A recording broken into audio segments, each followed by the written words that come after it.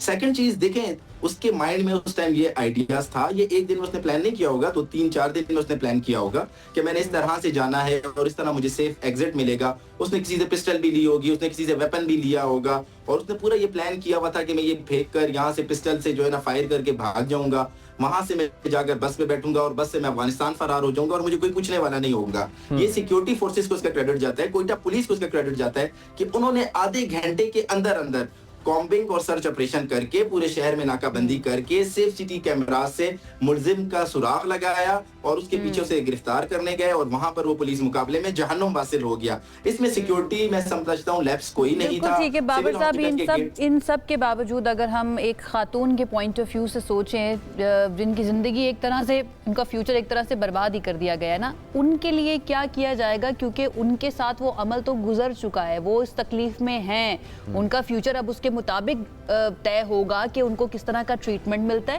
یا کس طرح کی ان کو فیسلٹیز دی جاتی ہیں. ڈاکٹر ماہنور کے لیے بلوچستان گورنمنٹ اب بتائیے گا کیا کر رہی ہے؟ دوسرا یہ کہ وائی ڈی اے کے ساتھ جو آپ کے مذاکرات چل رہے تھے, کیونکہ وائی ڈی اے کافی احتجاج بھی کر رہی ہے اس ایشو کے اوپر, وہ کہاں پر پہنچے ہیں, ان کا کیا سٹیٹس ہے؟ عائشہ دیکھیں, وزیر اعلیٰ بلوچستان میر سرفراز بگٹی ایک دفعہ نہیں متعدد بار یہ کہہ چکے ہیں اور واضح کر چکے ہیں کہ بلوچستان کی ماں بہن بیٹی, مائیں بہنیں بیٹی ہماری ریڈ لائن ہے اور اس کے اوپر ہم کوئی کمپرومائز نہیں کریں گے. اس حیوان نے جو حرکت کی ہے, اس کے بعد میں اپنی ماؤں بہنوں بیٹیوں کو یقین دلاتا ہوں کہ انشاءاللہ آئندہ کوئی آپ کے خلاف ایسا کرنے کا سوچے گا بھی نہیں. ہم اپنی بہنوں کو زیادہ سے زیادہ سیکیور کریں گے, وومنس کو امپاور کریں گے. ڈاکٹر ماہنور کی فیملی کو وزیر اعلیٰ بلوچستان نے یہ آفر کی ہے, انہوں نے اعلان کیا ہے کہ وہ دنیا کے کسی بھی ہاسپٹل میں جا کر اگر اپنا علاج کروانا چاہتے ہیں, پلاسٹک سرجری کروانا چاہتے ہیں, کسی جو ہے نا سرجن سے اپنا علاج کرنا چاہتے ہیں, اس کی ساری رسپانسبلٹی گورنمنٹ آف بلوچستان کی ہے. سارے ایکسپینسز گورنمنٹ آف بلوچستان اس کے لیے برداشت کرے گی, اور ان کی فیملی کو بھی ان کی ڈاکٹر صاحبہ کے ساتھ ویزاز دیے جائیں گے, ان کو ہر طریقے سے فیسلیٹیٹ کیا جائے گا. یہ بات تو بالکل واضح ہے. دوسری بات جو آئی ڈی اے کے حوالے سے آپ نے کہا, 2 دن سے میں ان کے ساتھ نیگوسیشن کر رہا ہوں. ان کی جو ڈیمانڈز ہیں وہ ان کی جو ہے نا کچھ پرسنل ڈیمانڈز ہیں اور کچھ ان کے ڈپارٹمنٹ سے ریلیٹڈ ڈیمانڈز ہیں. وائی ڈی اے چاہتی ہے کہ سیکرٹری ہیلتھ کو ٹرانسفر کیا جائے, ایم ایس ہیلتھ کو ٹرانسفر کیا جائے. سیکیورٹی کے حوالے سے وہ مطمئن ہیں, میں ان کے ساتھ 2 دن سے بیٹھ رہا ہوں, 8 گھنٹے کے ہمارے سیشن ہوئے ہیں. وہ کہتے ہیں سیکیورٹی فورسز نے جو کام کیا بہت بہترین کام کیا, کوئی سیکیورٹی لیپس نہیں تھا. انہیں اگر ایشوز ہیں, اپنے ڈپارٹمنٹ سے ریلیٹڈ ایشوز ہیں, کچھ پرسنلز ان کے جو ہے نا وہ مفادات ہیں جس کی وجہ سے وہ اسٹرائک پر گئے ہیں. میں نے ان سے یہ درخواست کی تھی, ہاتھ جوڑ کر درخواست کی تھی حکومتی نمائندہ ہونے کے تحت, کہ آپ اوپیڈیز نہیں بند کریں. اگر آپ اوپیڈیز بند کرتے ہیں اس سے غریب مریض سفر کرتا ہے. خدا را اوپیڈیز کو نہیں بند کریں. لیکن ڈاکٹر صاحبان نے ہماری بات نہیں مانی. میں اب بھی ان سے ریکویسٹ کر رہا ہوں, آپ کے چینل سے, آپ کے پلیٹ فارم سے ہاتھ جوڑ کر ریکویسٹ کر رہا ہوں کہ اوپیڈیز کھول دیں. باقی جو آپ کے ایشوز ہیں وہ بیٹھیں. وزیر اعلیٰ صاحب سے میں نے بات کرنے کے لیے تیار ہیں. ٹھیک ہے بابر صاحب, آئی ہوپ یہ جتنی بھی باتیں کیا ہیں, جتنے بھی اعلانات کیے گئے ہیں, یہ صرف اعلانات نہ ہو بلکہ ان کے اوپر عمل درآمد بھی کیا جائے. بہت بہت شکریہ. بابر یوسف زئی صاحب ہمارے ساتھ موجود تھے, بلوچستان سے معاون خصوصی برائے داخلہ بلوچستان ہے. ان کا یہ کہنا ہے کہ اب بلوچستان گورنمنٹ ان تمام قوانین پر سختی سے عمل درآمد کروائے گی جو آلریڈی ان پلیس ہیں, لیکن ان کے اوپر امپلیمنٹیشن کمزور تھی. اب سوال یہ ہے کہ امپلیمنٹیشن کیوں کمزور تھی, کیونکہ اب اگر آپ سخت کر بھی دیں گے تو ایک زندگی جو ہے نا وہ تقریباً تباہ ہو ہی چکی ہے. آئی ہوپ اس کے اوپر مزید کام کیا جائے گا. آگے بڑھ جاتے ہیں اور آگے بڑھ کر بات کر لیتے ہیں کہ ہمارے اپ کمنگ چیلنجز جو ہیں اور ان کے لیے کیا کیا جا رہا ہے, کیا انتظامات کیے جا رہے ہیں. جی اچھا, پاکستان ایک بڑے ٹرکی سے جگہ پہ ہے. اگر ہم گلوبلی دیکھیں, ہماری جو کہ پوزیشن ہے جیولوجیکلی بھی ہم لوگ ایک بڑا ورسٹائل سا لینڈسکیپ ہے, اور ہمارا بہت کم ڈسٹنس پہ بڑی ہائی پیکس اور پھر ہمارے ڈیزرٹس آتے ہیں. اس کا یہ مطلب ہے کہ ویدر سسٹمز ہمیں ایک براڈ اسکیل پہ امپیکٹ کرتے ہیں, چاہے وہ نیچے پنجاب کا, سندھ کا یا اوپر ناردرن ایریاز کا ہو. لیکن گلوبل وارمنگ جو پوری دنیا کے ٹیمپریچر کو چینج کر رہی ہے, اس کا اثر اب ڈائریکٹلی ہمارے گلگت بلتستان میں موجود اور کشمیر ریجن میں موجود جو گلیشیئرز ہیں وہ ایبزارب کر رہے ہیں, اور اس کی ایبزارب کرنے کی وجہ سے وہ تمام تر گلیشیئرز میلٹ کرتے جا رہے ہیں. این ڈی ایم اے کی تازہ ترین جو وارننگ ہے کھلی تصدیق کرتی ہے کہ پاکستان کے بالائی علاقوں میں موسمیاتی تبدیلی کے جو خطرے ہیں وہ اب خطرے کی لمٹ تک نہیں رہے ہیں, بلکہ براہ راست اس کے اثرات اور اس کے ایفیکٹس دیکھے جا سکتے ہیں. گلگت بلتستان اور آزاد کشمیر میں 7,000 سے زائد گلیشیئرز موجود ہیں, جن میں ایک بڑی تعداد تیزی سے پگھل رہی ہے اور پگھلنے کے مرحلے میں سے گزرتی جا رہی ہے, جس کی وجہ سے ہمارے پاس گلوف ایونٹس, لیک برسٹس اور یہ تمام تر پرابلمز بڑے سانے ہیں جن کو کہا جاتا ہے کہ جس کے اندر ہمارے پاس لو لائنگ ایریاز کے اندر موجود ہوٹلز, رہنے کے ایریاز, فصلیں, یہ تمام چیزیں